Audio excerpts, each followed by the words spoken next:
Well, won't I feel stupid if Giannis doesn't demand a trade? Because I pretty much guaranteed that it will happen up until now. But we are getting some very concerning reports. So Giannis is on vacation in Brazil. He paid to have an old court refurbished, and to break it in, he almost broke his leg. Thankfully, he's okay. But after, Giannis said to the media, yeah, I'm watching the Pacers and Thunder. The finals are different. I hope to be back soon with the Bucks. What? Back with the Bucks? Immediately it was like, LMFAO told you, stupid.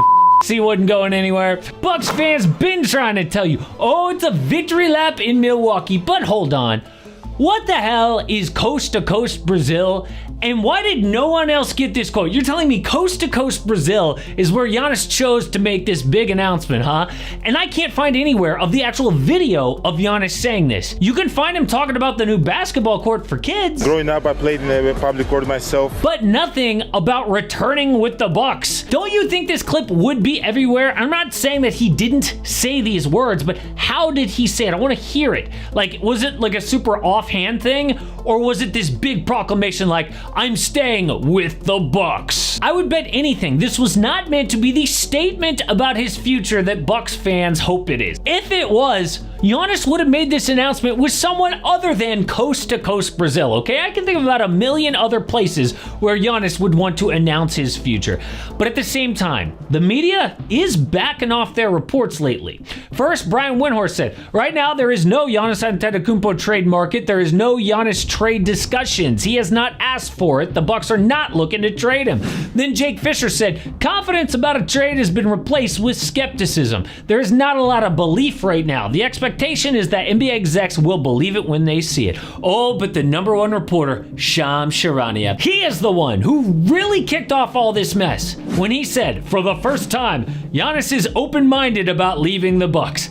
And now Giannis is straight trolling Shams, saying, who misses Woj? But now, he is backpedaling like hell. There's a level of skepticism. Does he really go through with it? There's a difference between being open-minded and, from what I'm told, exploring other options and asking for a trade. He's in the process of figuring out exactly what he wants. Ha! Yeah, so he's like, I never said he was leaving. He's exploring his options. Okay, there's a big difference. Oh, there's a big difference. Why weren't you saying that a few weeks ago? Well, Chris Haynes had teased, I don't know if you remember this, a little Giannis Bucks meeting a few weeks ago, and he sort of made it sound like we will have a decision.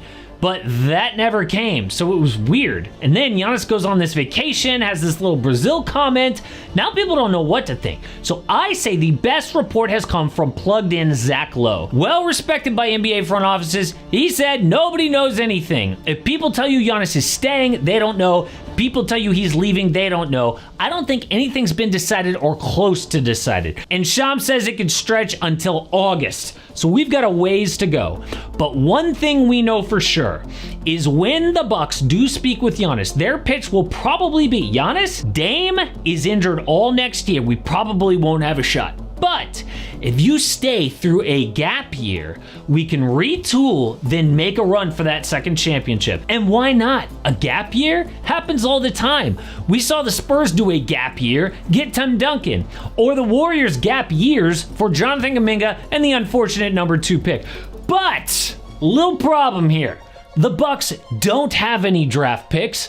What are you gonna do with a gap year? So if the Bucks were honest, they would say, hey Giannis, we're not going to be competitive for like at least 3 more seasons. Are you ready for that? But we promise if you stay, we will take another run at title number 2 in your mid to late 30s. And we know that Giannis values loyalty.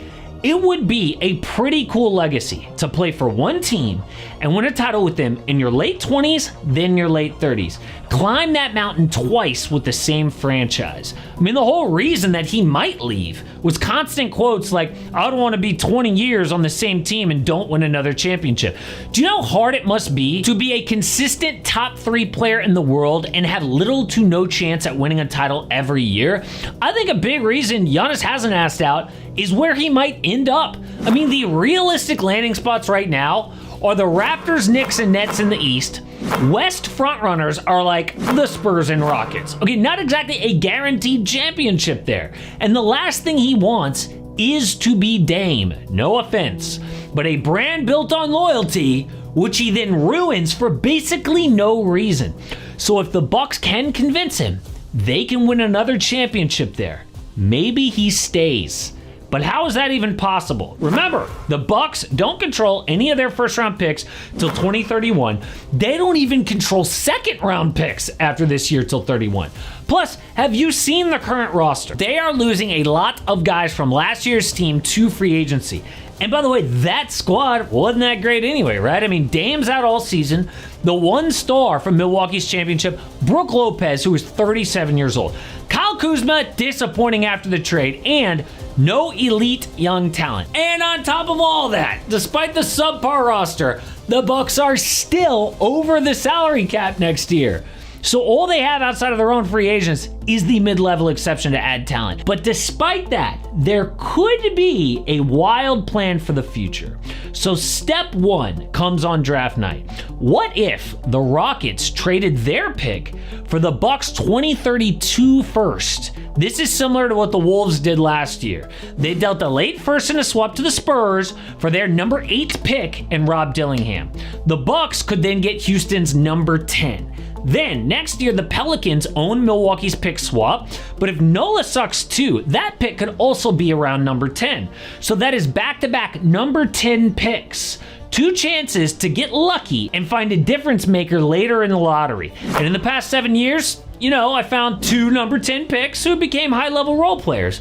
Plenty of guys past number 10, by the way, so it's not crazy. Then the next phase of this long-term plan is cap space. Now, the only player that Milwaukee has on their books 2 years from now is Giannis on a $63 million player option. That means they got as much cap space as any team, summer of 2027. Free agents include Nikola Jokic, Shai Gilgeous-Alexander, Donovan Mitchell, and Trae Young, but let's be honest, free agency is not what it used to be, okay? Back in the day, we would track who was going to change teams in the summer. Then stars were like, hey, I could get more money from my current team and then just ask out later. So guys rarely even become a free agent anymore, let alone want to go to Milwaukee. So high-level role players with that cap space: Brandon Ingram, Michael Porter Jr., Jalen Green, Lou Dort, Tyler Hero, DeJounte Murray, Austin Reeves, Aaron Nesmith. So they don't have an obvious path to pair Giannis with a co-star, but maybe they don't have to, because in this current era, depth and chemistry count more than ever. So if the super team is really dead, then maybe the Bucks can build a contender around Giannis eventually. Or maybe he just waits till next year to leave when a better landing spot opens up. But Luka Doncic is on another team, and he is looking slim, which we're pretty used to because he does this every single summer. But maybe this year is different, because dude's got all the motivation in the world to stay in shape. But then, LA needs serious moves around Luka to win a championship.